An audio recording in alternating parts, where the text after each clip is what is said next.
Well, I've got to say good evening to each and every one, people. It's Jam Masters in the house. I'd like to say special request to everybody who's been supporting me on my journey and buying up the books. The etymology books, once again, are sold out at the moment. We've got a new order in. They're being in about 2 weeks' time. I've got to big up Raggedy and the management. Everyone here at Bless working extra hard to give you exactly the right knowledge, the right music to take you through to the next millennium, the next century. The place to be is right here, Bless FM. And what the topic we're going to be talking about today is the new terrorist category. I'm going to play you a little excerpt, and then we'll be discussing it. So a little excerpt right here. An FBI report from August has recently been discovered identifying black identity extremists as a terrorist threat. The FBI has a pretty thorough record of being pretty racist. I mean, when you look at the counterintelligence programs that they used to carry out and still continue to carry out, they've always sort of they targeted the Black Panthers, they targeted Martin Luther King, they targeted people during the Civil Rights Movement. This is not a new game for them. New terrorists, anybody who identifies with black identity in an extreme manner could now be considered a terrorist. We've got our esteemed guest here. Could you introduce yourself? Yes, Brother Minka from the Afro-Week Bantu Saturday School, and also long-time community activist going on 40 years now. 40 years, yeah. That's right. So what do you mean activist? What do you mean? What do you actually do? Community organizing. As many people within our community will recognize that as a community we have all kinds of problems, whether it be education, whether it be policing, whether it be employment, whether it be in housing.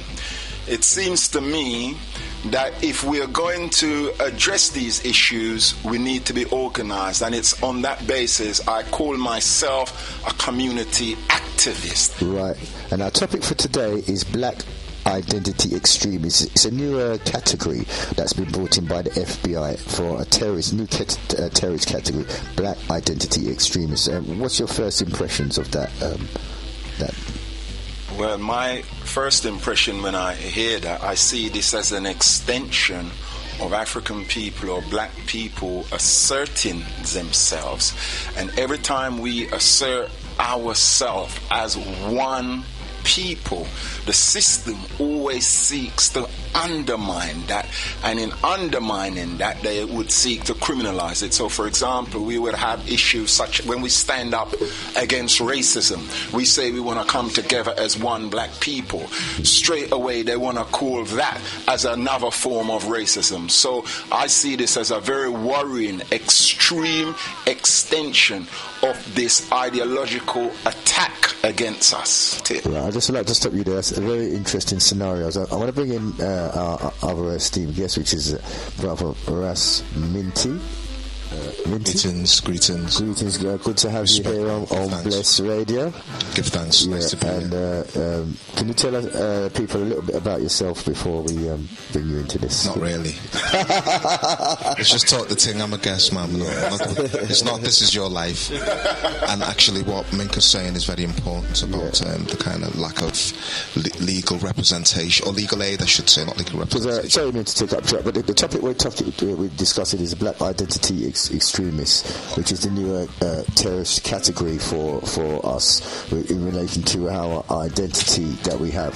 So Minka told us about the situation with his son, and he's put forward that the actual criminal system is a setup, is setting our youth up for getting a record. It's not really any form of justice. So I'd just like to hear your take on this. Yeah, no, you're absolutely right, Reg, and I think that that's the same system has been going on in America, and they've obviously developed that idea in this country with what we call globalization. I used to travel to America extensively, and I know the system over there is 100% working against the African male, the black man.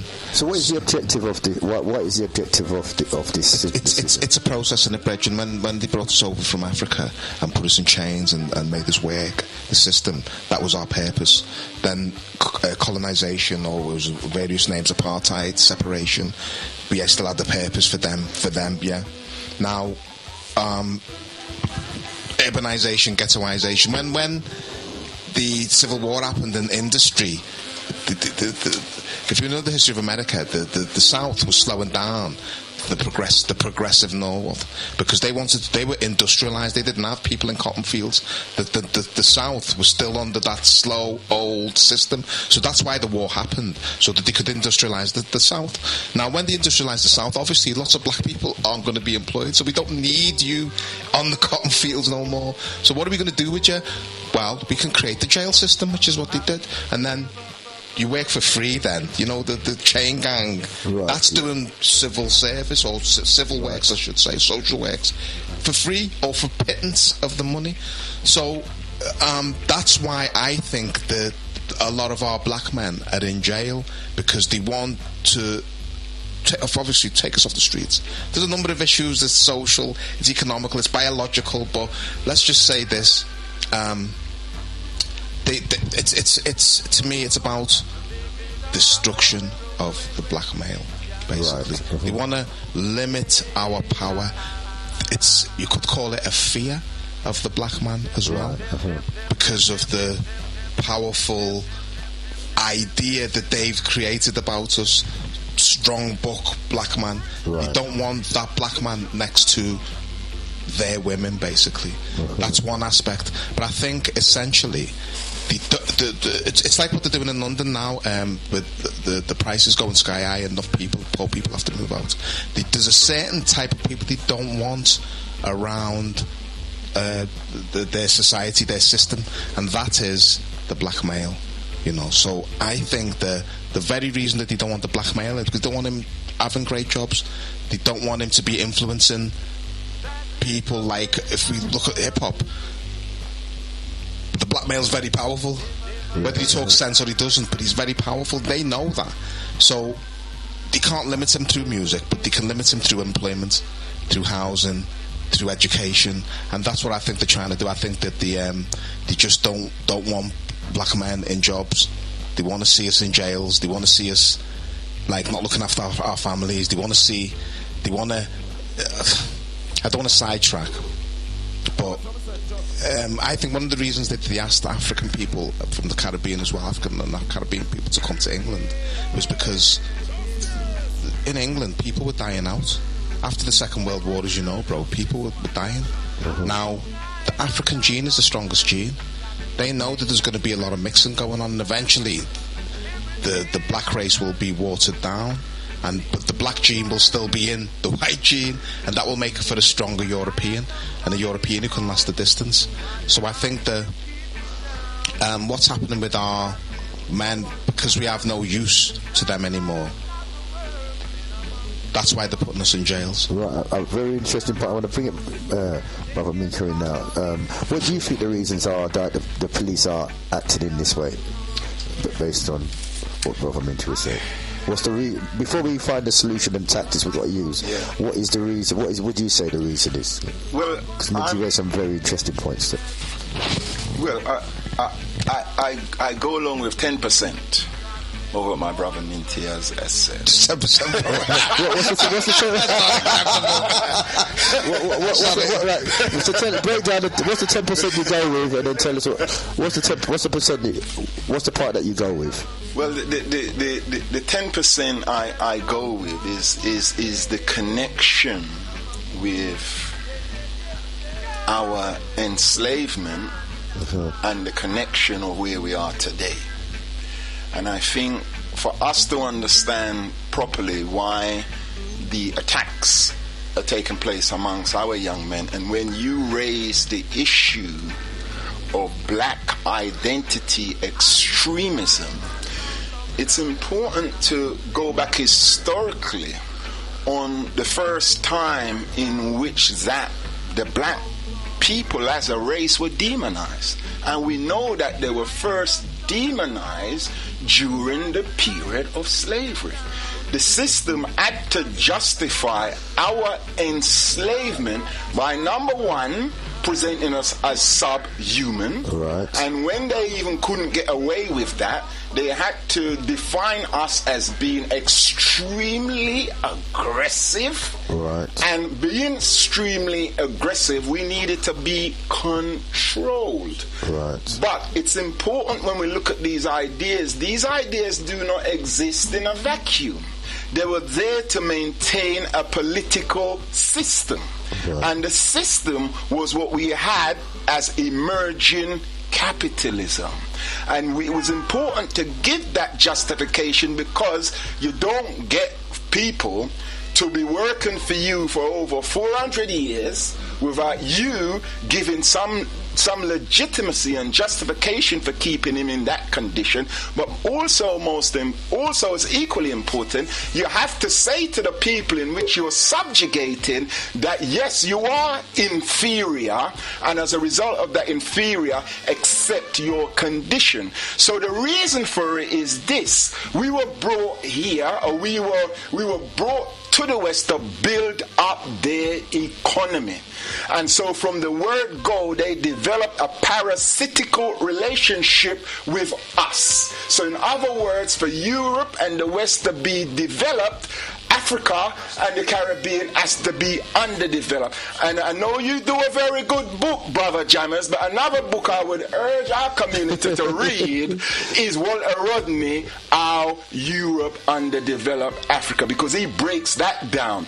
Now, on the point of where we are now, because very often when we talk about slavery, people say, oh, this was a long time ago. But what I am saying is that that relationship still continues today. And so when you have terms like black identity extremism, it's just a modern day expression of them giving legitimacy for keeping us in control. So why are they doing this? Well, the fact is this now.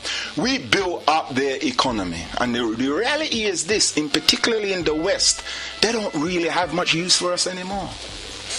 And the technology in which that they've got is an example of that. And that is why they have to create their prison industrial complex. That is why they fail us within the education system, because in effect what they're seeking to do is actually just preparing us for serving them. And they've made a prediction, and it's important to know this prediction because they're very clear about this. They're not just simply saying that our people was in slavery for 400 years ago. They're making a prediction that they want our children to serve them for the next 400 years. And this is your phone shops, this is your little mini markets which are coming, this is your phone shops, this is your Tesco local, this is your Sainsbury local, all of these various different shops that does not require any qualification, any intelligence, and effectively just means serving them.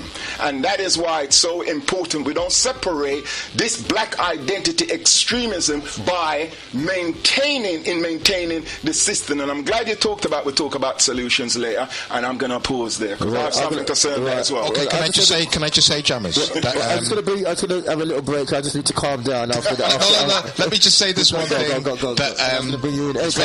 It's very important. This is probably the most important thing I'm going to say this evening. That actually, Minka agreed with about 70% of what I said. so 10%. This is not 10% discount, you know. We'll be coming back after the break, and we'll be opening the phone lines as well. Thank you. You're in tune to DJ Jammers on Bless Radio, UK's #1 station for great music. Don't touch that dial.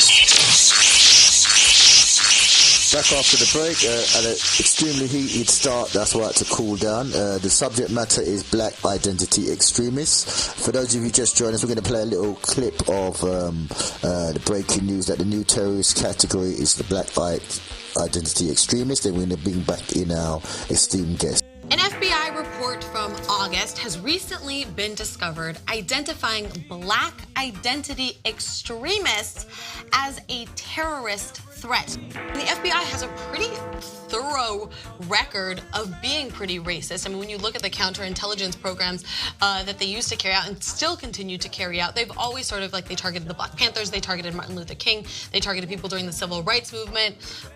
This is not a new game for them.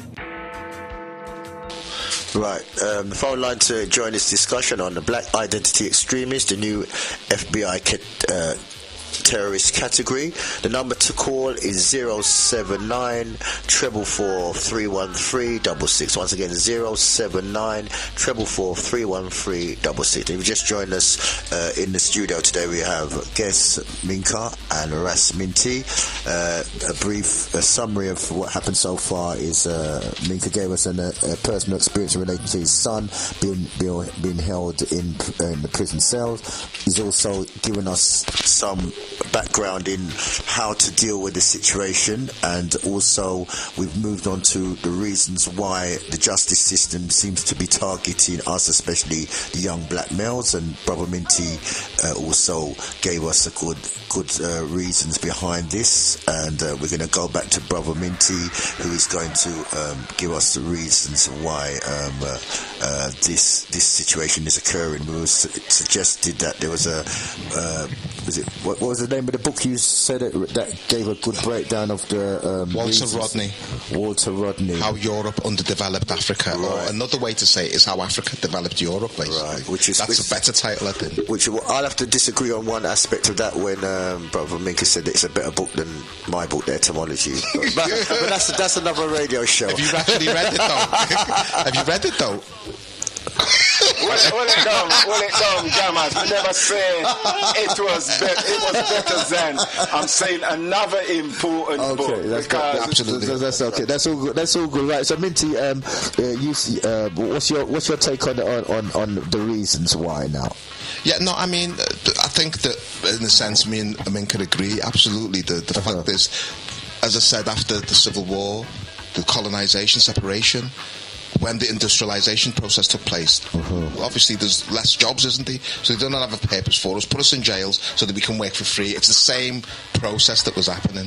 So, Brother Minka, but just to go talk about let me talk about this first, the Black Identity Extremist. My man made a good point. That is the latest manifestation of the negative image which was started with slavery, as you've correctly said, my brother, which was we're 3/5 of human beings.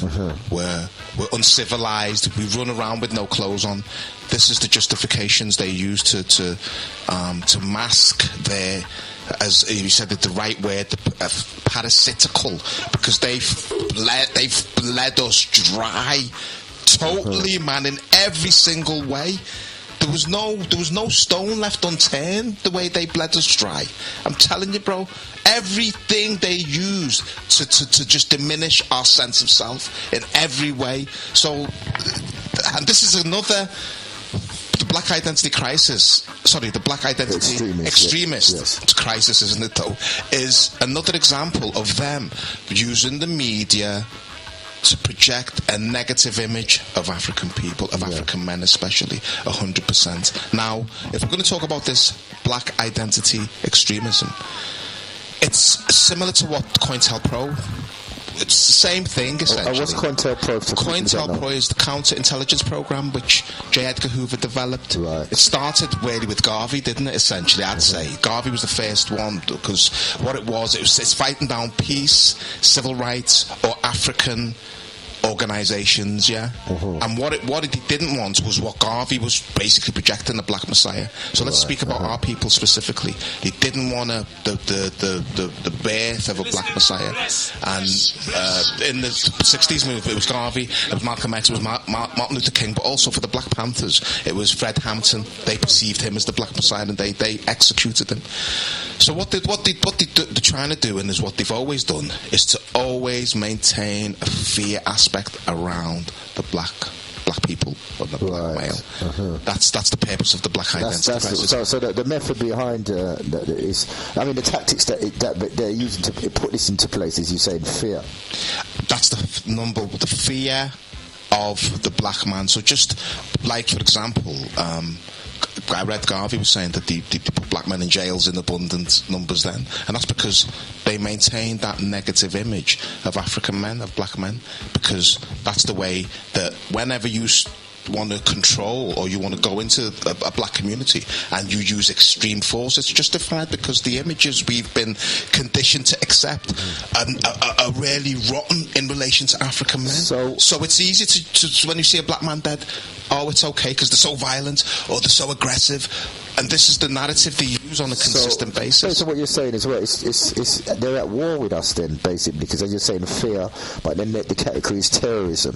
So they're using a reverse psychology on us as well. And just based on what you're saying, if you look at the terms they're using, black, vague, identity, vague, extremist, vague. But check the term black. When people who aren't black, see, we're black, so we're just used to saying it, but in Europe or in England, say, the word black, it's got negative connotations already. It's like saying, what colour are you? Your colour is taboo.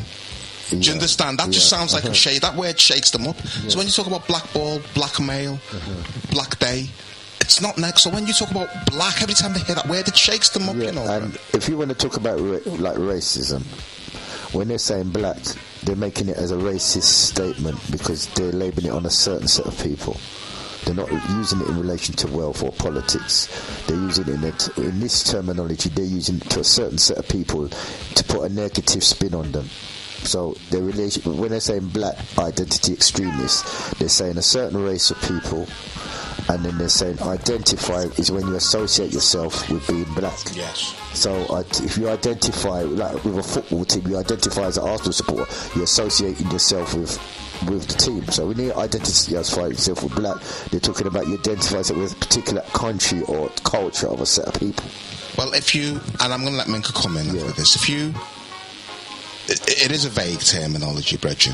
So if you say I'm with the Black Picnic Association, you could be termed a terrorist because the black identity. Exactly. That's extreme. Why are you having black picnics just with black people? That's extreme. You're a black identity extremist. It's too vague, and they do that purposefully to keep people confused. But the words are clear enough to create confusion. Do you understand what I'm saying? That's exactly it. That's it. They haven't told you what is normal to be. What's the normal way of identifying yourself with something that is black? And the next thing is, who are they to dictate what we are or what we should be doing? Like, an ant can't tell a bee how to behave. So how could they put terms on us and they have no understanding of us, our psychology, our culture, and our means? You know, and as you said, you know, the terms are just so vague that it's a weapon that they're just using to keep us in confusion and to put terror in us. It's to put fear, and I'm going to let Minka come in after this. It's to put fear into non-Africans, but it's to create divisions amongst Africans too, because obviously the conservatives are not going to want to identify with black identity extremists, are they? So it's a divide and rule tactic, but it's also they fear the rise of the black man as well. We've got to remember that. So they're going to use every tool they've got to try and keep us down, and the media was the tool they used to create what Minka said, the original lies about us, because in the papers they used to say, we're proselytizing because these people are, as he said, are savages, etc. All these word sounds that they use.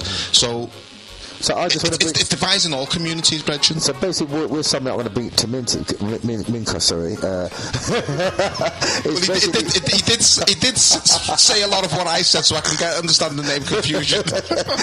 It's a gentrification of the mind now. It's like a mind. So even in your psychology, your mind is going to switch off to anything that you deem to be black identity extremists. I want to just ask Minka, what is the psychological effect of this that they put in place, this terminology? What does it cause to your mind now to have terms that associate to you that makes you think that you're negative if you think about yourself? Well, I'd like to, yes, I'll answer that. Because them say politicians. Say what you wanted to say. Politicians don't like to answer questions, but me I can answer it. Yeah, the psychological effect of this. The psychological effect is very clear, and it is this. You see, once you control the mind of an individual, as it's been stated by our illustrious ancestors, once you control the mind of an individual, you don't have to worry about their body. So that's the psychological effect of it. You know, as Carter G. Woodson said, you know, when you customize a person to keep on going in the back door of an house, even when the door is not there and slavery done, make a door to go into the back way. And this is how damaging this is. But you did make a couple comments. I mean, because I wanted to respond although Minty said it off air, but I'm bringing it back on here. Because I think those comments is bringing us down to 5%. And I also heard something you said also, Mr. Jammers, that I think bring your comments down to 5% as well, that I agree. But I'm here to learn, all right? It's a communication, it's an exchange. So let me deal with our brother. Mint is 5%, because we started off by talking about this important book, Walter Rodney, Our Europe Underdeveloped Africa. And our great brother Minty said, well, yes, I hear that, you know, Brother Minka, but some people reading that book, you know, kind of move towards a socialist persuasion, and there could be something kind of positive about capitalism. I'm not misrepresenting you, my brother. All right, okay. And what I'm saying is this, and I want to be abundantly clear. We should not equate business with capitalism. The free market economy you can call capitalism, yes, we accept that, but we must also accept that one of our greatest organizers, Marcus Messiah Garvey, we know that his foundation was developing our own institutions, which included economic institutions.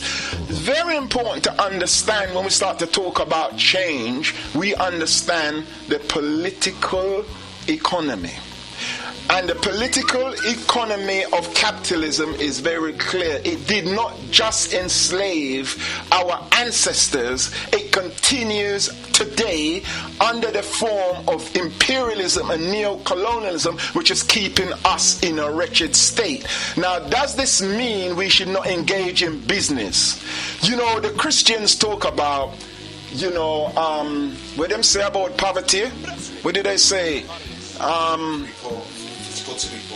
Yeah, they say like they say something about poverty, as if to say that it'll come back to me in a minute. But let me just say this: there's nothing great about being impoverished. Okay. There's nothing great about being impoverished. And there's nothing wrong with us developing our own economy.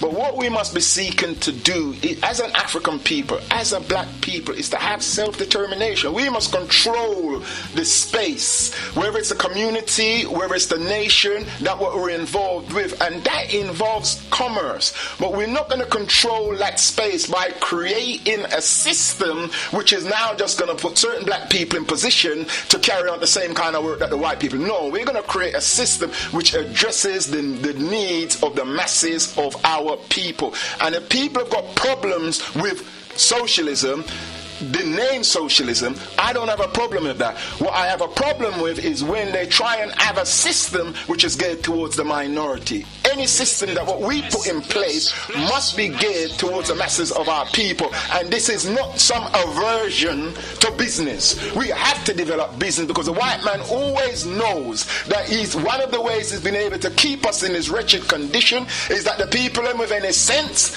they have always been poor. And the people that's got all of the sense, all of the money has been ignorant. And that's why this black identity extremism is such an important subject. Because if you look at our so-called rich people, our big footballers, our big business people, including those in Nigeria and all of these big business people, because that their mind is just so messed up. They just fear that anyhow, just as how when Kwame Nkrumah started to focus on the masses, just as Patrice Lumumba started to focus upon the masses of his people, his ordinary people, we saw what the system does to him. So these people are so terrified of reaching to their people. That's why how much of these footballers want to go with white women? How much of these people, when we start to get into certain position, we think as a part of our status now, we must have a white partner. So on this level, it's important to challenge it. But again, although we're not talking about solution, that's important to say we must not always look at the negative, and we must counteract that by upholding and promoting our positive African culture. And again, I'll probably get myself in trouble in saying it, but I don't care. That is why celebration like Kwanzaa is important in celebrating our cultural identity, and it shouldn't just be for a couple days in the year. It should be right throughout the year, and that's why our great leader Marcus Messiah Garvey was so important, because he does not separate our culture from our coming together, from our economics. We must have our strong business community, but that business community must also be combined with a sense of consciousness. Now let me just come on to my 5% in regards to our brother Jamis, because he said that the term black, and I'm here to he says black is vague, identity is vague, and certainly I'm sure he's not saying extremism is vague, because the system is very clear about what an extremist is. Because if you're not clear as that, you know that somebody's going to put your hands on your shoulder pretty soon, even though you may think it's vague. The system doesn't. Now, the issue of black, it seems to me that the system is clear, unlike most of us, that when you start talking about black, you're talking about generally African people. So you may come from Barbados, you may come from Trinidad, you may come from Ghana, you may come from Nigeria. You don't see yourself as one people. But when the system puts a title on you, there's no vagueness about it. They're seeing you as one people. So I don't see any vagueness about that. On identity, I don't see that as being vague as well, because it seems to me that they put forward positive identity is something that relates to the European model. Very, very clear. Anything to do with your own identity. Just as I was in a protest last week, Tuesday, outside the school that excluded the young man for his dreadlocks. And this is not no accident. This is not just an attack on the Rasta community. It's an attack on our identity. Mm-hmm. So much of our sisters are being pressurized in work to straighten their hair because of what? Oh, you don't fit into the image. And as a result of that, they take this identity, European identity, as the norm. So I don't see that as being vague. It's penetrated our psyche so much that many of our elders have actually used to bring us up by saying, well, you know, this little baby of good hair, and then this one of bad hair. How the hell can you give hair a morality, right and wrong? So what I'm saying is, it's not vague. It's an onslaught against us, and we must challenge it. Right. I'm just going to open the phone lines again if anybody will like to join the discussion. Then I'm going to bring Minty and myself back into this. Once again, the number is 079 444 31366. Once again, 079 444 31366. Minty. Yeah, I mean, going back to what, and I love what my man said, because they're my views, Brethren, about Garvey, because when these, just relating to the Walter Rodney book and separating capitalism with slavery, a lot of these people who I'm speaking to when I talk about we've got to set up businesses, we need to be economically empowered. You're a capitalist, he's saying. I'm thinking, I'm following Garvey's ideals. That's where I got them from. You know what I'm saying, King? I got them from Garvey. So what I realised with Garvey did promote capitalism, but he didn't promote it in a way to exploit. It's about owning the means of productions and trying to make a profit. There's nothing wrong with that, as long as we're not exploiting people. Now, with that money Garvey made, it's not about keeping the money to yourself. It's about sharing it in the community, and that's what we're about. So this idea of capitalism, in its purest sense, is to say, as you said correctly, King, only a few are making the money, and everybody else is going to suffer for me to make all this money. We're not about that. We're not about that at all. If you're selling apples and you make a lot of money from apples, you're not exploiting people by selling apples. And if you make $1 million and you probably, then that's okay. There's nothing wrong with it. So to me, the idea about I'm never going to have an issue necessarily with capitalism, but in relation to, if you read the book, the wonderful book my man mentioned, how Africa was developed, brilliant book. Walter Rodney's obviously a socialist. Frantz Fanon is a socialist, clearly you can see the views, and what they're doing is obviously they're putting their views into the connecting it with slavery. Now, absolutely, capitalism was absolutely connected with slavery. It's not an argument. So was racism, as we know, King. That was the later development because it was economic at first. And so was sexism. It's not an argument. We know that. That's how these things developed. But, and in agreement with my man, let's have individual successful businessmen, but share the money in the community. Help others, build businesses, build schools, build institutions that are going to help people. Don't just keep the money to yourself like the European capitalists who oppressed our people. So the business aspect and what Minka said about, I totally agree with the Garvey. So it's about group economics and it's about individual economics. We're encouraging individuals because this is people who own televisions and are individual endeavours. African men, women who own individual endeavours. We're not fighting against that. So we're encouraging individual success, individual business, and we're encouraging group economics 100%. And when you make your individual success, try and help your community. That's the purpose of me saying, let's set up businesses. And it's very much in line with Garvey and very much in line with what Rasta says. Now, black identity crisis. We don't hear the word white identity extremist, The white identity crisis might be right, but what I'm saying is we don't hear the term white identity extremist. Why? Because white people know that it doesn't apply to all of them. But white people don't know it doesn't apply to all black people, though. They don't put it that way, so they know when they say that, they're creating confusion, King, which is what they want. They know that that's a confusing term. It will create confusion in people's minds because white people do see, anytime they see a black man, could be rich, he could be poor, he could be dressed like in a suit, he could be dressed like a tramp. There's going to be a fear aspect. So in a sense, what you're saying, I get what you're saying, it's right. They do see us as one, but the reality is we're not one. That's why it's confusing. That's where the confusion lies, you see. And even black conservatives are not going to want to be part of what they perceive as the black identity extremists, which is the masses, those rich conservatives. So that's why, to me, it's a vague statement. It's a vague statement. Extremist. What do people think about extremists? They think, first of all, they think Muslim extremists. That's the first thing they think of. So that's what they're connecting it to. Of course it's vague because there's no black people who are doing that. So it's not a realistic thing to say. It's creating a false narrative, a false paradigm. That statement's totally false. Bless Radio. Next thing they think of is maybe white extremists, the KKK, the far right in America, the Unabomber, people like that. They may think about those, but they know they're a minority. That's why it's confusing, because you said, we know it doesn't apply, we're all separate. But they see us as a mass, and in that lies the confusion. That's why it's a vague statement. So black identity extremist,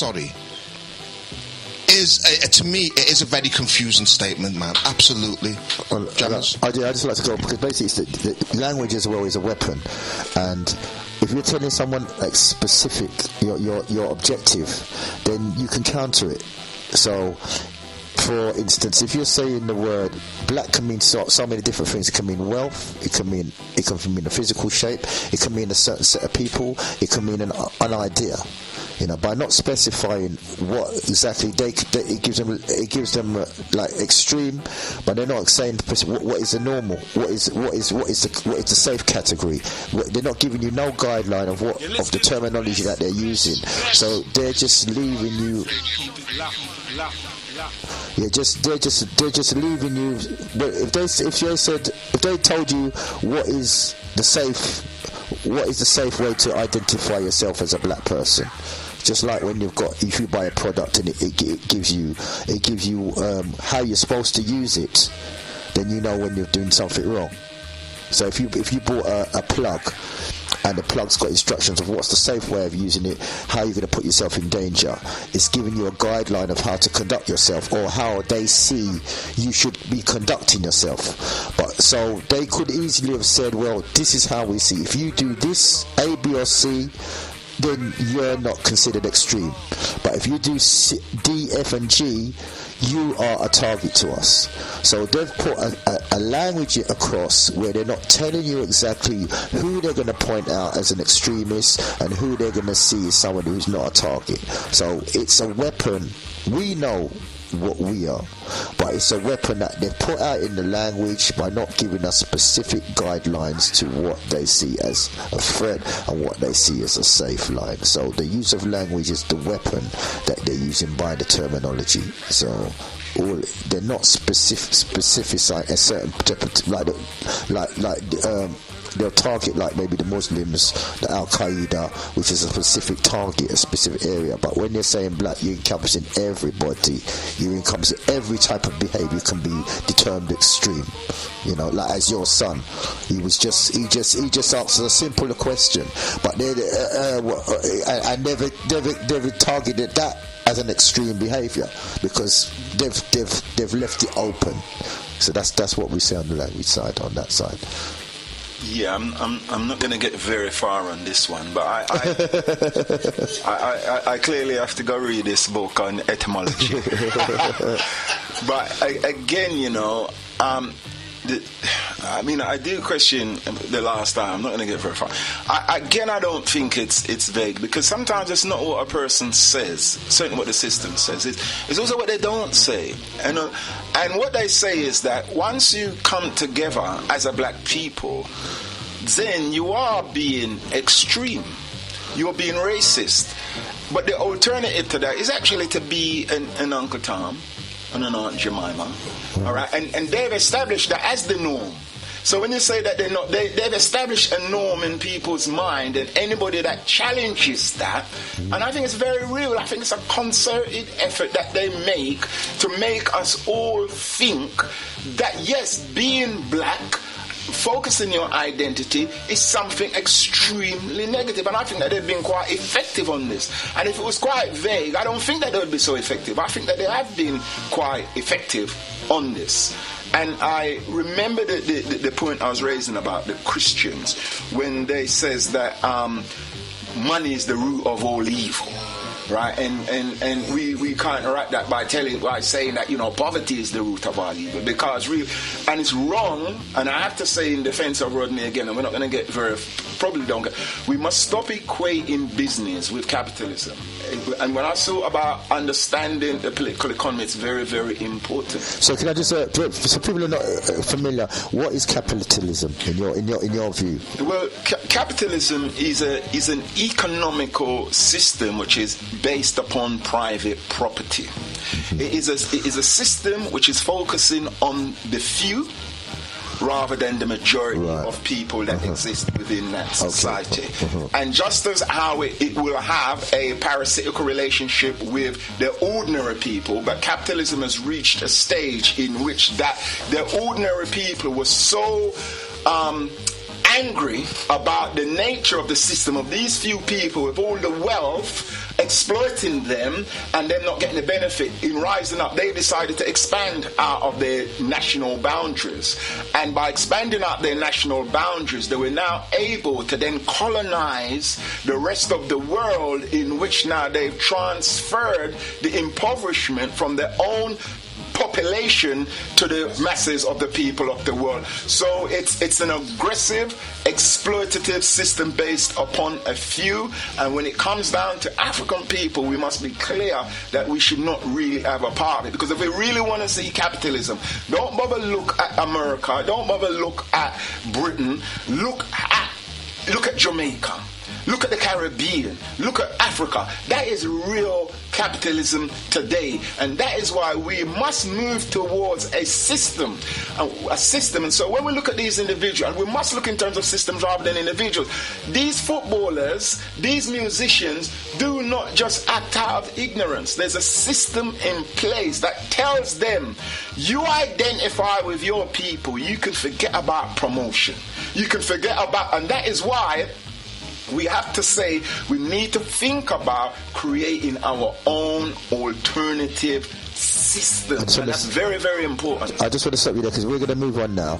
Basically, because when I do these discussions, as I said, when it comes to arguing or sharing views, there's three aspects. One is the cause, which could also end up in a blaming and looking at the cause is the past. Then you've got the values, which is the present, and then you've got choices, which is the future. So we've highlighted this terminology. We've seen how it affects us as a community. It's another form of slavery. We've discussed the values of the implications. Now we're going to look for the choices. What are the choices that we've got to make in moving forward as a community and fighting this system that's in place? So I want to bring it to you first again. The choices that what we have is to me very clear. And it's summed up within the term of the Right Honourable Marcus Messiah Garvey when he said, organize or perish. And if we don't organize, and it's because of our lack of organizing, that's what we see it today. And I think it's very important that when we call ourselves Garveyist, we should not let anybody come and define Garvey for us. And if they do, let them bring their evidence, because I'm maintaining I don't accept that Garvey was a capitalist. I don't accept that. I see Garvey as working very hard. I would define him as our anti-colonial champion. He was very much against colonialism. He was very much for us determining our own destiny, which is for us to control our economy. And that economy that what we would control was not based on the sucking the blood of the system in which he was challenging. So I want to say that. So in terms of when you've mentioned in terms of solution, yeah, this is what we're moving into now. Solution. Yeah. Then it seems to me that it's very important in terms of we must recognize that in every period of our history, we've never made any advance without organizing.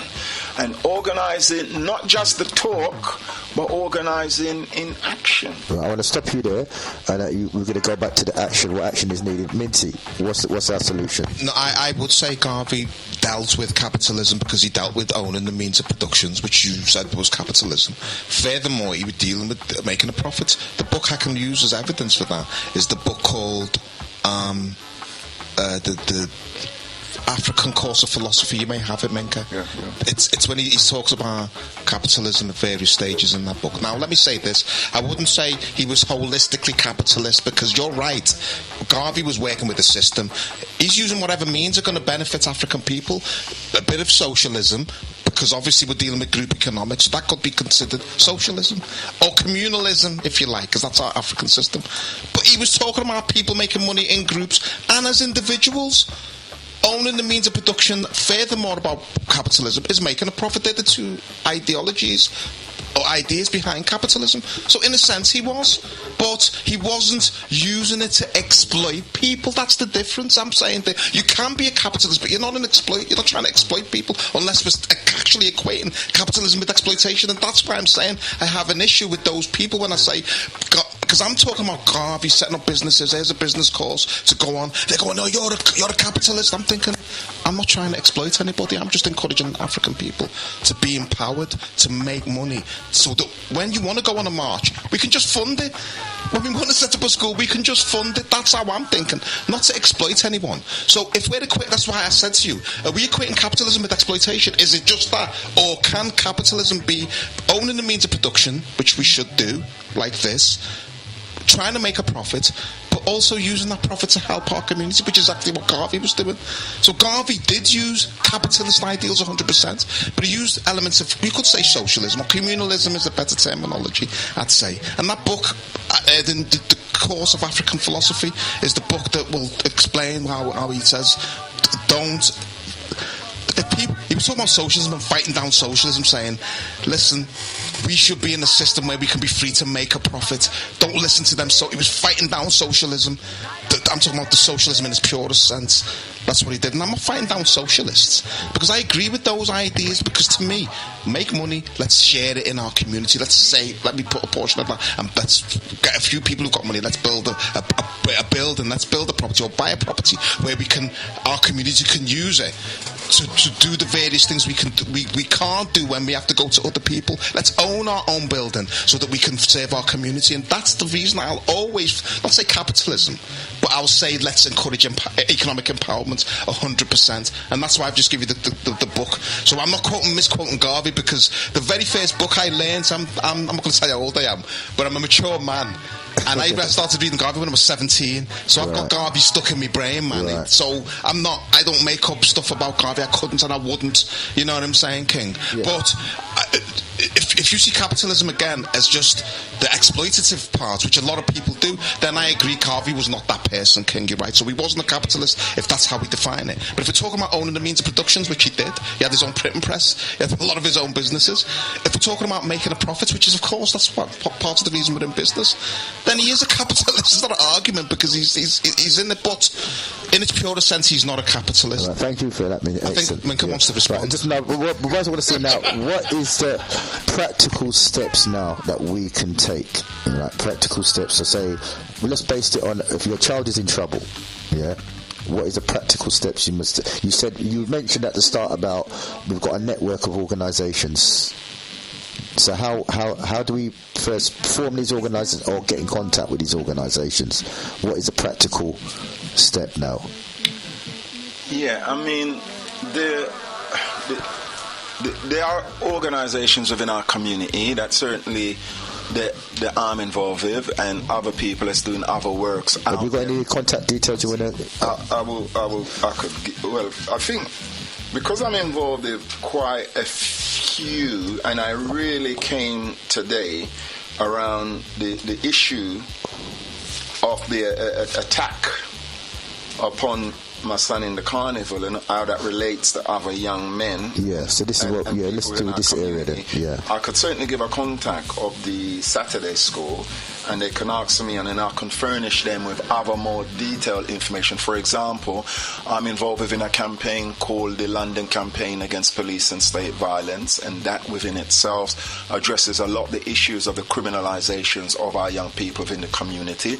But I have to say that organization is not exclusively African. There's another organization, as I said, the Nation of Islam, which I would encourage people to look at one of their practical programs within the community, which is the Ministry of Justice. And that ministry is not separated from the various other ministries that what we really need to be looking at as a community in which that what we fully control ourselves. So they would need, for example, to be a ministry of education. There needs to be a ministry of economics, of finance. You know, we need to have a ministry of defense. We need to have a ministry of our youth. How do we put these in process then? And I'm saying is that the foundation is being laid, and what I'm also saying, and I've given you a practical example of how that has come into being in giving support through a practical example. Somebody has been victimized, and a support has come in to give them that support. And when I give you that number, people can get access to the work in which they're doing, and hopefully get involved and give support, because very often people are always talking about, well, what other people is doing, well, and why I don't hear more of it in North London. Well, it can be in North London, it could be in East London, but we need people in North London and in East London to get involved within that process. So that's certainly one I would certainly flag up. But beyond that, I really do think as a community we can talk about action. And action is important. But we also need to be looking at where is it that what we want to go to. You know, why is it that what we find ourselves in this situation? Will we be struggling forever? or can we see a point in which that we can put an end to this exploitation and oppression? And I'm simply saying is that we need to have a bigger discussion, and part of it is linked to, and sorry for going back to it, around this issue of capitalism, because I'm going to come back to it by saying we must not equate capitalism with business. We really need to say that. And I am also going to say there's no redeeming features of capitalism. And I'm also going to say is that exploitation, and I'm sure Jammers may or may not agree with me, because as a wordsmith, any word that you find, you can always find, to me, the opposite to it. You have your negative and your positive of most words. Yeah. And at the end of the day, it's about power of who is going to make that word significant. So you can, the white people have historically presented black as being negative. But we had a Black Power movement that came up and says, no, actually, black is beautiful. But it's who is doing the defining and where's the power behind that definition. And so it's not always good just to just latch on a word out of the context. But I'm saying that it's important that we may go, the land may be there, we may have to extract, we have to exploit the land to bring the richness out of it for our benefits. So exploitation is not necessarily a bad term. But what we've got, it's not just bastard that it's been used depending on your interest. And what I am saying is that capitalism by its very nature, when I say it's a system based on private property, it's saying this essentially: anything, capitalism, and we must be clear when we talk about capitalism, anything that does not make a profit can go to the wall. So for example, if you look at something like education in any society doesn't necessarily generate a profit. So what they're saying, put it out to private people, and it's exactly what they see doing in the education system now, privatizing it out there. As far as they're concerned, bums on seat, they don't give a damn whether or not you educate your children or not at the end of the day, as long as we're saying we're keeping them in captive from 5 to 16 or 18. Okay, if it doesn't make a profit, give it to those people to make money out of it, irrespective of what it's supposed to be doing. Education by its very nature, if it's done properly, in truly educating people, does not really make a profit. The only time it makes a profit is when it doesn't do what it's supposed to be doing, and that is why within Africa and the Caribbean they don't have access to a free educational system. And we think, because I'll go to Africa and I'll tell them, they think we get a free education system in this country. No, Africa and the Caribbean is paying for it. Okay, we're the one that's paying it through that exploitation, and that exploitation is capitalism. Equally what we've seen, and because the system is now in crisis, not only are they privatizing the education, they're also privatizing the health service. They want to get to a point in which that the only thing them to privatize is actually the police force, and they don't want to, and the army, because the reason why they don't want to do that, because they need a force to keep you in check. But I want us to be clear, and there's no redeeming factors of capitalism. We need to talk about business. We need to talk about moving towards having a system both local and international, because one of the problems that what we have, we tend to look at our problem just as a local problem. The problem that what we have is connected with us worldwide as an African people, and a lot of the support in which that we could be having now is result of the fact that we as African people do not control Africa, and the massive resources which is there is not used for the benefit of African people. And that is why not only we have to trade with Africa, but we also have to support our brothers and sisters to get a just government and system in those countries that is really not just going to look after their own people, but their children which is abroad. The Asian man don't survive here simply because he's Asian, because he knows the Asian and the Pakistan and the Indians is supporting him here. Equally you find with any other nation, the Polish man don't just come up and set up a little business here. The Polish people are supporting him, the Irish, everybody except us. And we seem to think, well, why we can't make it? Why we can't make it is that we seem to see ourselves as just one little isolated group of people. And yes, we must fight wherever we are. We must do that. But we must not separate our struggle, not only not just look at it locally, but look at it nationally and internationally. So when we come to action, yes, we could go out and we can set up our little stop and search surgery tomorrow. But that is not linked up with the fact that our people, whether in East London and West London, are facing the same problems. And nationally, and about what our experience is, we should be sharing okay, then we're not going to get the full picture that the same people who was responsible for the police force is the same people which is responsible for our failure in education, is the one that's responsible from demonizing us in the media with all of these negative image. And so therefore, just as the nation says, just as the interim National African People's Parliament have said, we now have to begin to see ourselves as one people, as a nation, and whatever it is that what we do, it should be an extension, it should be an arm of that organization, not something which is separate. So yes, I can give them contact about practical actions that they can take. A major practical action that I'm involved in is a Saturday school. Now, most of our community would recognize that the education system, Malcolm X defines the education system very well. He effectively calls it the killing fields. Now, because Malcolm X calls it the killing field, that's a warning. It's not a reason why we must sit down and say, well, boy, the man is so tough, we can't do nothing about it. No. And as a result of that, I mean, we have one of our young students that used to come to our Saturday school, is now going off to study medicine, right? From one of the estates. Now, what is this telling us? It's telling us that if we give the right kind of support to our young people, despite how the system is planning to effectively fail our children, with our support, and in particularly our black men. And I did want to pull you up a bit earlier on, Minty, when you talked about men. Because man and woman, right? Man and woman. And not just the children, it's not just the women that produce the children, right? It's not just the women that produce the children, and too often our men are not playing as strong a role in supporting their children, and that is why some of our young men out there are growing up wild.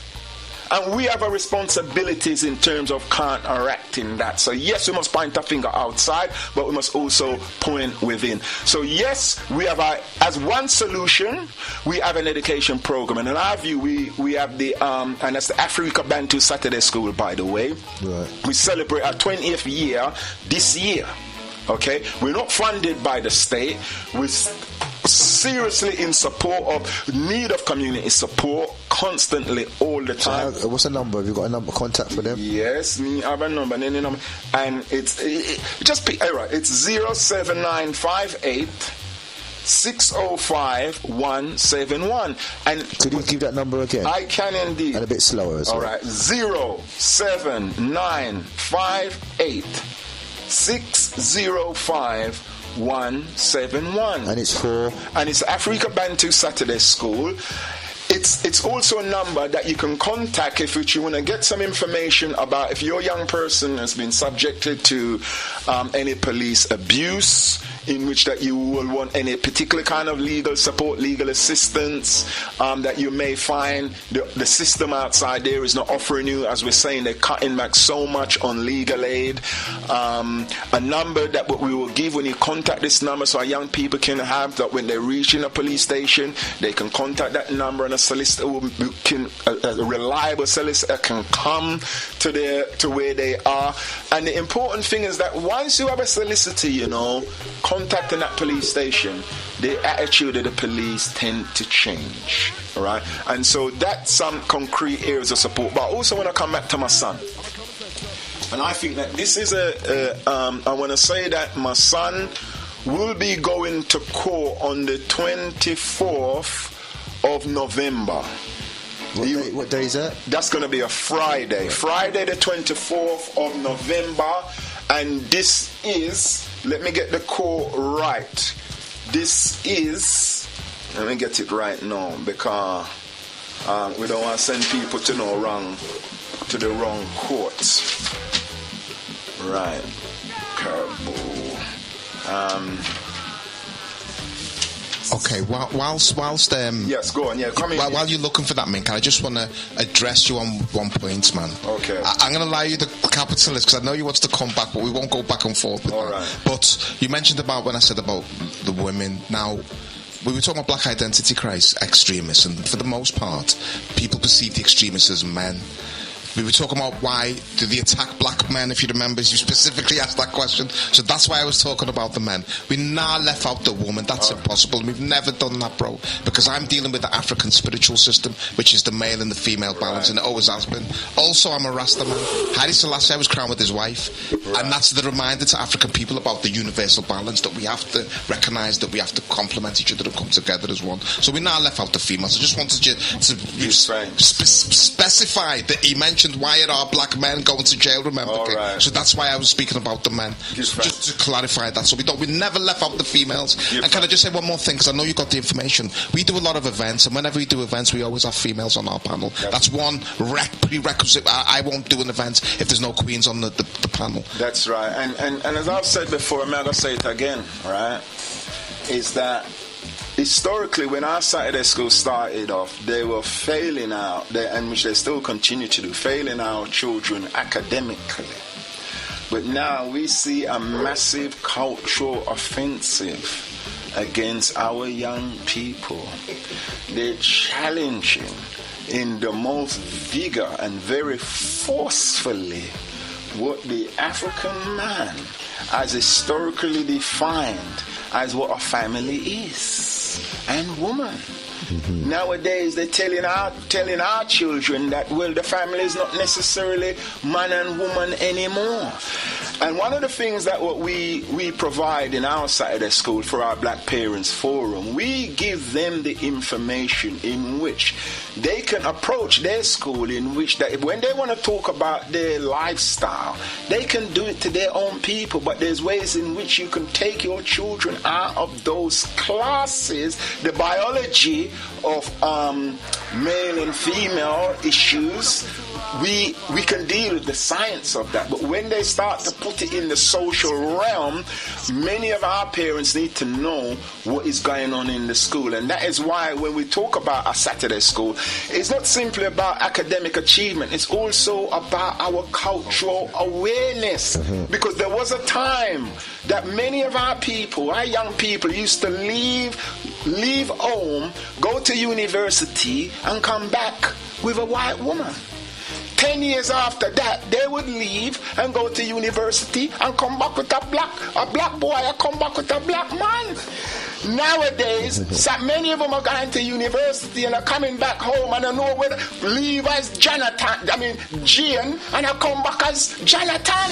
So really and truly, right, it's this issue of our culture and this black identity extremism that you mentioned is something that we've got to look at, because what they're saying is that anything black is negative and should be shunned, and that is been internalized by many of our people. And we got to reaffirm. I'm glad you talk about Rastafari, because it's Rastafari that laid that cultural foundation for many of us. When people were demonizing and putting down the Right Honorable Marcus Messiah Garvey, it was the Rasta man and the Rasta woman that was rising up. So in our Saturday school, you're not going to see us talking about, a youth of dreadlocks. We don't want him in our school. This is a serious attack, and that is why I'm a bit disappointed.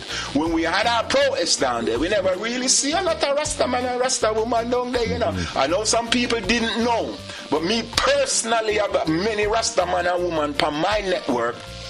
I'm inform them, and what I'm saying is that the more we don't take a stand for what we are believing in, the more liberties they're gonna take. But let me just jump in here quick before coming. No time can go.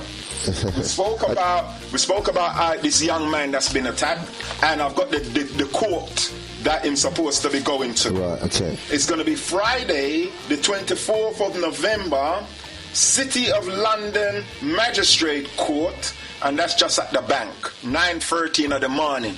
We want that court, every seat in that court, to be filled up. And on this point, I want to give a big shout out and thank you to many people who came down to our court case on Tuesday gone. Because I gave people less than 24-hour notice. Right. And the reason why I gave them 24-hour notice is because prior to me giving that notice, Galaxy was actually due in court. And I personally when I look at something like a major attack like that, cannot be seeking to divide in our community. That's going to be our major focus, and our energies must be faced there. And that's one of the things that what we need to develop as a community is a sense of order. Yeah. I don't say that everything always right. We have to have an order. And I knew that this preliminary case, we will have another day in court. And so that's one of the lessons it seems to me which we need to. I want to thank people, even with under 24-hour notice, the courtroom was absolutely jam-packed. And that's important, brothers and sisters, because as a young person, when you go to court and you're standing up with all of these people around you, it can be an intimidating experience. They need to know that there's support. And you know, it's like anybody, once you feel support, that energy within yourself is that much more stronger. When you feel intimidated, things you're supposed to say, you don't even say. You understand? So that's very important. So we hope we have a similar response to the court on the 24th. Can you give out the details again? It's the City of London Magistrates Court, and it's in Bank. We all have Google and we can Google that. But I also want to say this, is that we're also, part of our campaign is to call upon the Crown Prosecution Service to drop the charges. And in doing that, we're having our solicitor to send them a letter in which that what we're saying that in view of the flimsy evidence, in view of the so-called costs, which they don't really care about, it's not in the public interest to go ahead. And we'll be having a follow-up meeting to get more people to get involved in that email onslaught we want to get to be put on that Crown Prosecution Service to make them know again that this young man is not alone. And on that point, another important date which is coming up, very, very important date connected with action and connected with this attack that took place on this young black man. And this important day is this. It's Friday the 17th of November. And what do I say? Is that we're calling out, the Saturday school is calling a community, what we call it, a community black unity rally. And we're saying up front, the theme of it is defend our youth. Drop the charges now, black community rally. And we put a call out to all the various different organizations, because all of us always talk about why we can't come together, right? We're not going to give up on that. All the organizations, it's not going to be in our big hour speech, 5-minute solidarity message about how we can defend our youth, how we can defend our youth, like what he says, in a practical way. And I say that from the standpoint of many of us are doing many good things, but it's not linked up. And some people actually don't know what you're doing. So that's going to be a platform in which that we're inviting people to come along. And just as I'm here now, which is part of that same process of getting the word out, but more importantly, strategically pulling our organizations together to make a representation. So when we go there on the day, which is going to be Friday, the 17th of November, 7 till 10, the Caribou Education Center, Brixton, Southwest 9, 7PH. We're putting a big shout out. I'm not going to list all of the people and what we call, but all I know is that if we've reached that far and wide. Now, what's going to happen after this? Well, what's going to happen after this is that what we should be saying is that, all right, we talked about what we think needs to happen. And yes, that case will come and that case will go. But we now have to put in place permanent structures within our community of how we support our young people. Because our young people are feeling quite disappointed with us as elders. And as a result of that, we see a lot of negative things going on within our community, and we need to address it. We need to address it as a community. And in so-called organizations, because we can't call ourselves organization just for organization's sake. We must have a practical program of action to deal with that. So I'll say to our community, we can bring about this change, but it's going to require commitment from all of us working together. Right, we're just going to have a little break and then I'm going to bring back Minty into this equation. Thank you. Right, we're back out after the break. I'm just going to give you once again a number to call the studio is 07444 313 66. Once again, 079 444 313 746. No, sorry, we got just giving the number for the callers to call through first. 079 444 313 66. The topic of today is the black identity extremists. And Minty, just going to bring you back into this. Sorry, Bridget, can I just come in there very quickly because it looked like state of emergency. I mean, make a big error. Me give them blessed number. Right, okay. Sorry. All right, sorry. I got to give out the wrong number, and the number that I really needed to give out was... What is this number in relation to that you're giving out? Oh, this is about the Saturday school. So the Saturday school number? Oh, gosh. This is not my day today. Gosh. Whoa, sorry. Gosh. Well, I give thanks for the brethren. Okay, 07486 388 587. Can you just give that to one more time? Yes, please. Please, Massive and crew out there. The number I gave before, ignore it. Now, that's not the one I just mentioned, but the one I said, the one that ended up with 171, ignore it. It's just a number that I had scribbled down. What is the number? But the number that they really want is, for the Saturday school, is this. 07486 388 587. That's the number that you need, okay? And that's the number that what we need. And we're not only providing a Saturday school in South London, but we've got contacts with people in other regions, such as, for example, the Al-Kabalan Academy of Excellence that operate within the Leighton area. So we also, we have some other contacts as well. But our emphasis on education is not simply academic. We also focus on that very important cultural component. Right, can you just give that number out one more time and they're going to bring Minty back into it. So the number again is 07486 388 587. And I'm going to give you my name because it won't come directly to me. It will go to a contact person within the group. Just ask for Brother Minka, who is speaking now, and leave your number and I will get back to you. Okay? Brother Minka. All right, thank you, Minka. Once again, the topic today is black identity extremists. What does it mean for us as a community? Also, generally, the terms that they use to criminalise us. And Minty, I'm bringing you on this. Yeah. I'm going to say something probably controversial. I know I was going to say it last week. You wasn't there last week, Minty. I was going to say it when you were talking about the youth. When you were talking about the youth. You know what I mean? The youth who was the dreadlocks youth. Oh, yes. I'm a Rasta man and I didn't go, and I purposely didn't go.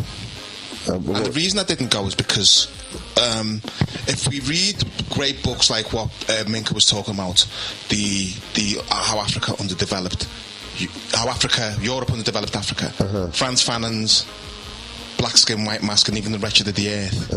Just the 3 books I'm giving you. They clearly emphasise that these people don't give a damn about us. We know that already, King. We know that clearly. So if they don't give a damn about us, I'm not protesting against them. I'm looking to set up my own things, and that's why I think that setting up our own businesses should be very much at the forefront of our ideology. That's why that's why people, you're a cop. I'm thinking, no, I'm not even thinking about that. I'm just thinking about economic empowerment for African people so that we can just create the funds to build everything we need for ourselves. Go on, can you want to say something? I know I was to say something. I just want to jump in there as well before. Because what I say is if one of us are getting attacked, sometimes we have to put our ideologies behind us. And we can't see it as one person. We have to see it that's an attack on all of us. So I say it's not about that one individual, and plus the one individual is being attacked. So we should look at it. This is an attack on me as a person, So that's just my take on it. You're begging a system. No, you're begging. You are. because you're protesting. You're saying, I don't like what you're doing. And well, hold on. They've always been like that. Tell me whenever they've been different since slavery, colonization, urbanization. Tell me one time they've treated us differently. What happens is we have to sometimes riot to make a stand. Like if you look at the Broadwater Farm riot or look at in Brixton, it's like these people don't react unless they can. Unless we have to be extreme towards them. But this is what I'm trying to say, that we don't have to do those things. We have to do what Minka said correctly in relation to Garvey, is to organise. That's it. Organise, Haile Selassie said organise and centralise, that's it. There's not more to it.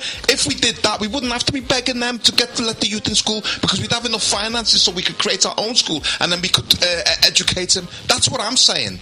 Right, can I just, that's a very beautiful point to come back to, you see, because Brother Minty made a point that and by the way, Brother Minty, it's gone down to 5%.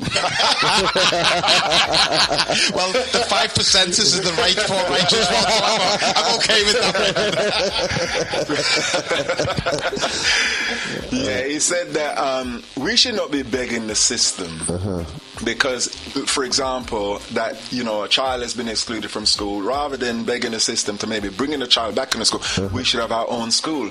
But, reality is a very serious thing in life, And as we can't really escape reality. We may ignore it, may put it in the sand, but reality is just real. And the fact is that we don't have our schools at this moment in time. So we have to deal with that reality. So we have to fight on many different fronts. And when people talk about protests, it's not protest in isolation. Okay? It's protest within the context of a wider realm of activity. But at the end of the day, we have to stand up for our rights. And I have to come back now. This has been off air, but Brother Minty showed me an important quotation on the Right Honourable Marcus Mosiah Garvey on capitalism. And I think, and one of the dangers, it seems to me, of the internet, it's a valuable tool for information, but I think it's a tool that can be very easily manipulated. And what I think is always very important when we look at information is to look at the context. So, for example, Marcus Garvey many people may see him sometime with this big plume hat that the Governor General used to wear. Now, if you look at him in that regalia, you may think to yourself, well, boy, Marcus Garvey, I represent the colonial system. But we were at a time in which our mind, because we're talking about 1865, Marcus Garvey born in 1887. We're not talking a very long time since the abolition, so-called emancipation of slavery in America. And so we've got to look at the state of our mind. And the fact is, in those times, people couldn't see themselves in certain positions. So Marcus Garvey had to use the mentality of the time. So clearly, under capitalism system, he can't say to himself, and at that time, you've got to look at the forces against Garvey. Yes, we should use that system against us, but we need to really look at that quote within the context of the wider quotes of his philosophies and opinion. And we should not become, and I'm not saying our brother Great Mint is doing this, because you can go into the Bible and you can pick out certain things to suit yourself, but I still maintain, and we'll have to have a reason of air where it's necessary, that as a parasitical system, Garvey was very much against it. And when he talks about capitalism in glowing forms, I would say it's within the context of that time, in terms of, in particularly, galvanizing a lot of people that had money, that were basically saw themselves aspiring towards the values, not even the values of the system, but being very much a part of the system. But the reality is this: when we talk about capitalism, since it's reached its monopolist stage, there ain't really no more capitalists coming forward. It really is not. They will not allow another capitalist entity to emerge, and that is why when you get any independent, so-called independent country in Africa or the Caribbean, it's just another model of capital.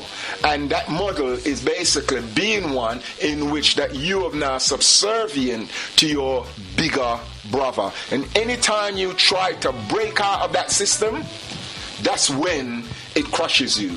So it's not just a play of words. It really very much is important, and I accept the point that's been made that you will find glowing parts of his philosophies and opinions on capitalism. But I say that in everything that what we read, put it in context. I think the quote's pretty clear, to be honest, King. We don't need to. It's like in the Bible. Not that I'm a Bible. I don't deal with the Bible at all. But there's certain things that we can relate to our African consciousness and our African tradition. It says ye are gods. Now people go, you're going to read that in context, and I'm thinking, well, how can you take away from you're a god? Do you understand? You can read from the top to the bottom, but you're still a god, regardless of anything else. So this is what I'm trying to say. Right. That quote's quite clear. Okay. Now, this is the point. I'm qualifying it. This is again what I'm trying to say. This is what I'm saying when I was in these groups.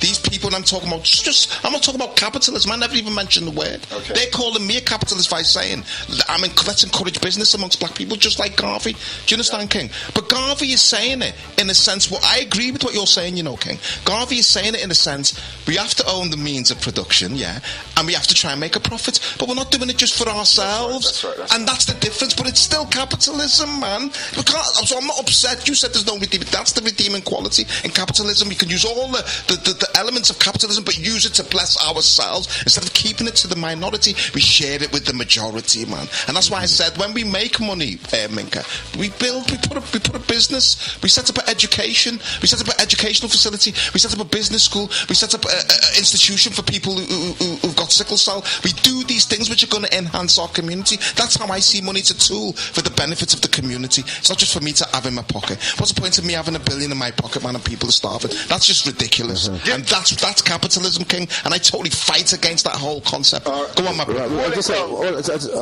got about 10 minutes left now. So an hour and 10 minutes. 10 minutes. Right. So I'll just say to sum up what you're gonna. Yeah, so on the point, I make a fundamental distinction between capitalism and business, and the need for us to have our own economic base, our own business, because I do think that it's absolutely essential if we're going to develop as a community. And within that, our Saturday school is under constant financial pressure. And we are making an appeal now to our community out there. And the appeal is around giving support so that this very important institution can continue. And not just continue, but our vision is to bring this to as far and wide as we can in the various different communities. And the sort code in giving support for this important initiative is this. It's the ABSS NatWest Bank, and the sort code is 602039. And the account number is 50601709. That money that you put into the account will go towards supporting our children. We also have an ABSS GoFundMe out there, and when you go on that GoFundMe page, you will see some examples of what we produce in our Saturday school. Very strong, very independent young men and women. Okay, and we want to continue that work, but that work can only continue with our community. And as you've mentioned, we're coming right to the end now, and I want to thank Bless. This is the first time I come down to Bless, and it is truly a blessing, right? Because you're doing some very good work down here. Before jammers come on the ear, I hear the brethren play some sweet music. I mean, the music that where the man there play, it just really, there's something about our music, that I don't get that when I go to the gym and I hear the music them are playing there, so it just torment me. But when I come here, that man there wants to start running the gym and play some of them music in there, boy. You get me in there every day. But so it's beautiful that the work that you're doing down there, and the management and presenters, I just hope that you continue the great work in which that you're doing, because our community, people such as myself, which is working out there within the community, would never be able to communicate that important work that we're doing if we didn't have a platform such as this to really get it out. So I just want to really sort of big up really to continue the work in which that we're doing, and we encourage our community to support the station as much as they can, and just remind our community that we have a major Black Unity rally coming up, and this is essentially around supporting my son, a young man, all right, done nothing whatsoever, that the police decided to attack and frame them up. And because if they can't fail you in the education system, the next thing is to try and put a criminal record on you to make it difficult for you to engage in employment. And unlike what my brethren Minty says, yes, we are working towards getting our own business, our own providing our own work, but until we get, it's not either or. Meanwhile we're doing that, we're also working, we've got to deal with the reality of where we are, and they're definitely making sure that we do not have access of what our education that they're so-called we've worked so hard to get. So it's very important we take a stand. And so we've mentioned the court date, which is the 24th, but also we're mentioning the 17th of November, which we have a unity rally, because we cannot look at this attack as just an attack on one man. This is an onslaught against our young men as a whole, and we must come together and do something about it. And that's why we've reached out to all our various different community organizations to come together to put in place a plan of what we're going to do to give support. And the day is Friday the 17th of November, 7 till 10, the Caribou Education Centre, Brixton, London, Southwest 97PH. Okay, and just let me give you the number again before I sign off. And I'm going to give you the right number this time. And it's 07486 388 587. It's been a joy to be down here, my brethren, jammers, and also a pleasure to be with my old brethren, Minty, Ras Minty. All right. I've got to say, it's a pleasure to be coming down. You're part of the family now, so you're welcome anytime you want to come down again. And make sure you come out and support all the listeners. You've been given it vital information, so make sure you support this brother on this date. Right, I don't know why Supreme saying it's not a show. I'd just like to thank our guest for today. Thank you for coming down, Minka. Thank you. And make sure you support the Drop the Charges Now Black Unity Rally, Friday the 17th of November, 7 till 10th at the Caribou Centre, Brixton, London, SW9 7PH. And for further information, once again, about that is 07486 388 587.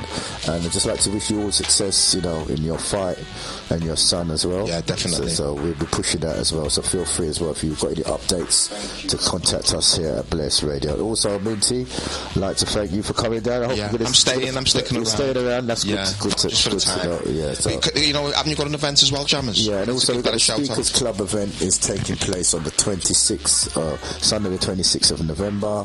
Topic is deception, and you think that's going to be at where's that going to be again? Burning Arts Centre, Town Hall Approach Road. For further information, 07497 069702. Also, if you want to pre-order your copy of Etymology, The Roots of Words, again, the number to call is 07497 069702. And once again, I'd like to thank each and every one, all the listeners, for your continual support here at Bless. And next week, you can catch me same time next week.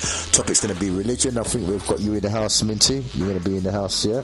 Yeah, next week. Yeah, next week, religion. And we're going to hand you over to Supreme and Lady SC. Thank you once again. Jammers signing off.